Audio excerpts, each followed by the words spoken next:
This is Jalen Hasward.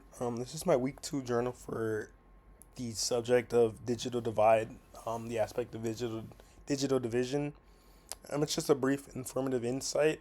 I thought I'd sit there and give some information and also provide an illustration and a visual that I created through Canva to kind of give basis to understand what I'm talking about. So let's just dive right into it.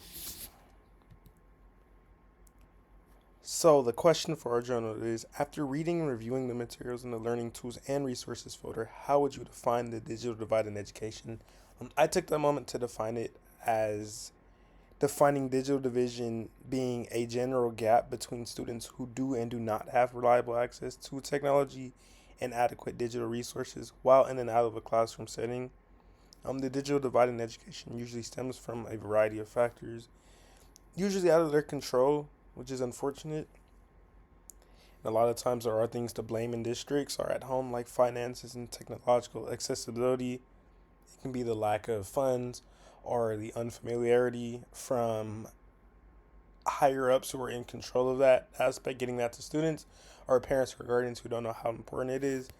This is kind of a great subject that brings into perspective between different type of schools and different type of systems. You could have public schools, private schools, charter schools, etc., that are going to have a different approach to digital accessibility.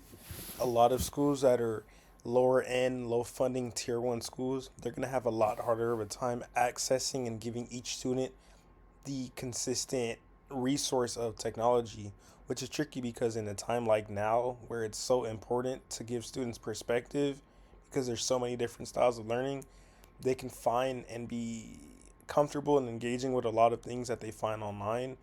And it's just kind of heartbreaking and difficult the fact that a lot of students aren't getting this type of access to technology.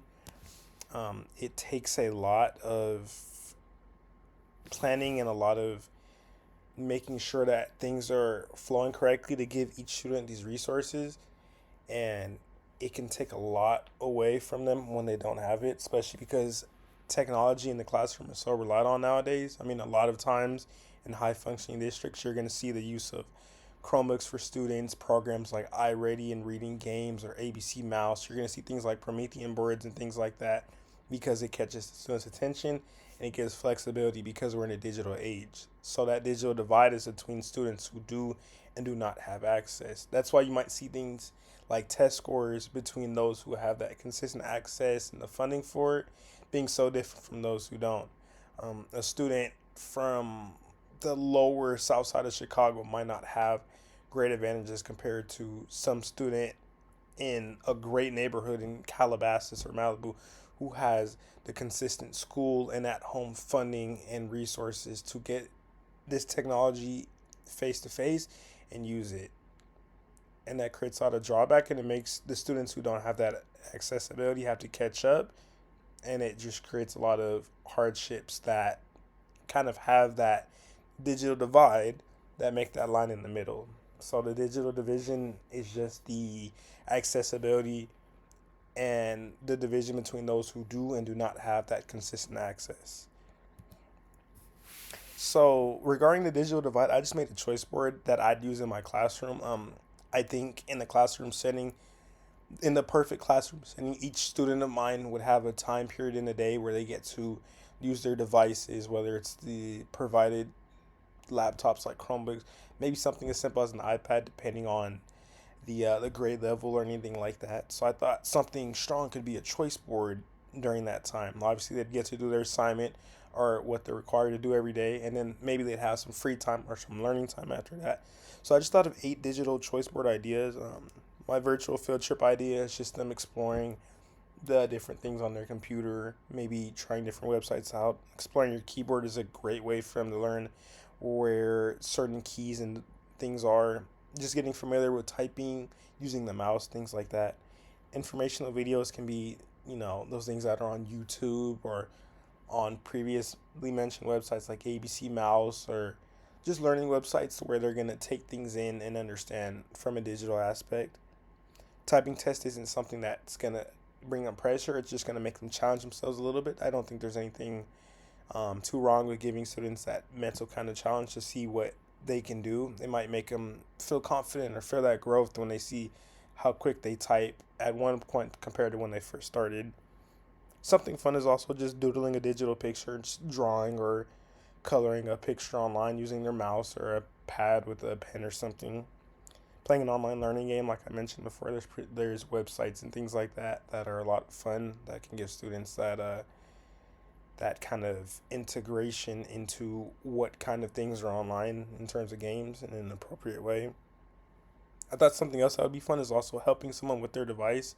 Students love that kind of role of being able to help their peers, especially when they can guide them into something being understood. So maybe once they have that simple understanding, they can go and help their classmates. And it brings that open communication. And last but not least, just reading a digital story, just pulling something up and getting to read it with your eyes. It's fun to turn pages, of course, with your hands, but also being able to scroll and read things. Students might have a way of taking that information in better. And I thought that these choice word ideas were great because it gives them the opportunity to explore different things with their technology. Using a digital choice board does assist in closing that divide by including tasks at different technology skill levels. It helps students grow without feeling too overwhelmed, and it also gives them the opportunity to explore topics or ideas unfamiliar and take the time to become comfortable enough to use them in a learning situation or using it at home too. Last but not least, these are just my references. Like I mentioned before, I use Canva to make the choice board, and I also had Miller's How States and Districts Can Close the Digital Divide. It just gave me a great insight into how districts and teachers and those who are in charge of providing those resources can help slow that down. It also showed the benefits, showed the differences between those who do and do not have that consistent access, and how it could look in the long run. Thank you.